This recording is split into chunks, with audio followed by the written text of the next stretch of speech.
Baiklah, selamat malam. Perkenalkan, nama saya Eri Faustin dengan NIM 201041741728 akan mempresentasikan hasil tugas UTS Makul E-Marketing. Yang pertama, di bagian pertama yaitu teori, yang dimana pertanyaannya adalah mendefinisikan konsep digitalisasi pada e-marketing. Digitalisasi dalam pemasaran adalah kegiatan promosi produk maupun jasa yang beralih dari konvensional seperti baliho ataupun flyer dan koran menjadi pemanfaatan internet seperti iklan, media sosial, marketplace maupun e-commerce.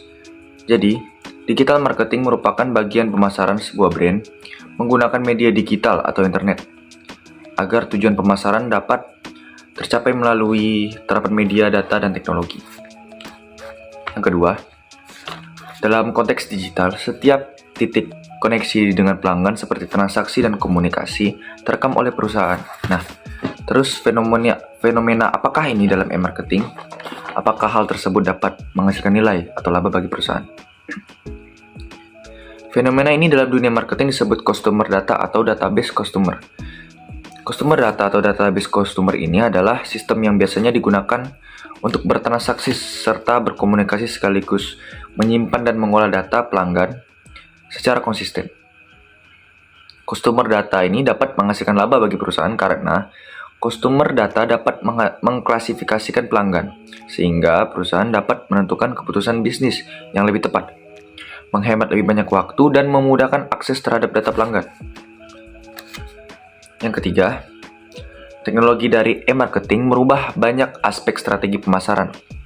Sebutkan dua elemen kunci dalam perencanaan strategis.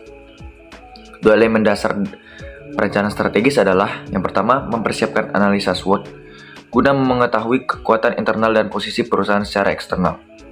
Yang kedua, menentukan tujuan strategis seperti growth, competitive position, geographic scope, dan tujuan lainnya. Yang keempat, jelaskan alat ukur atau metrik tertentu dalam mengukur aktivitas pemasaran yang dihubungkan dengan profitabilitas perusahaan. Perusahaan menggunakan kriteria untuk mengukur kinerja pemasaran. Implikasi metrik pemasarannya adalah yang pertama, meningkatnya teknologi database untuk mengumpulkan lebih banyak informasi. Yang kedua, menambah ketersediaan dan kompleksitas metrik pemasaran melalui saluran distribusi baru. Yang ketiga, mendorong pelanggan dan nilai pemasaran baru perusahaan. Baiklah, masuk ke bagian 2, di mana ada studi kasus yang sudah saya analisis, dan saya akan menjawab pertanyaannya. Nomor 5, identifikasi peluang dan tantangan e-marketing di era disrupsi berdasarkan studi kasus.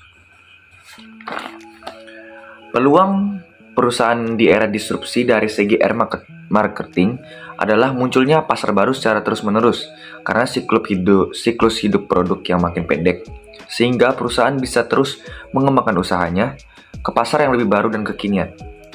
Jika perusahaan ini terus up to date dengan kebutuhan dan keinginan generasi muda, hal ini dapat menyebabkan popularitas perusahaan dan daya beli dapat meningkat sehingga perusahaan dapat menciptakan laba sebesar-besarnya.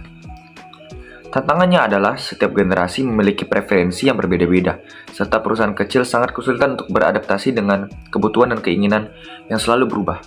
Sehingga mereka tetap menggunakan cara yang konvensional karena tidak dapat bersaing dengan perusahaan yang lebih kuat dan lebih beradaptasi.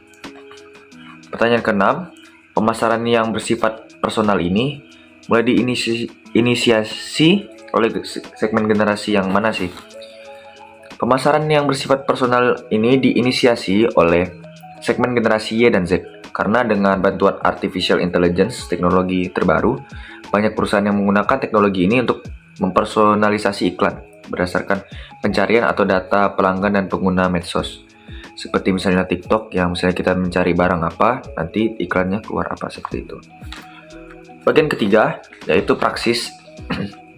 Saya sudah menganalisis perusahaan yang menurut saya masih memanfaatkan pemasaran konvensional, yaitu adalah saya di sini ambil rumah makan Padang Puring Jaya. Jenis usahanya adalah restoran makanan.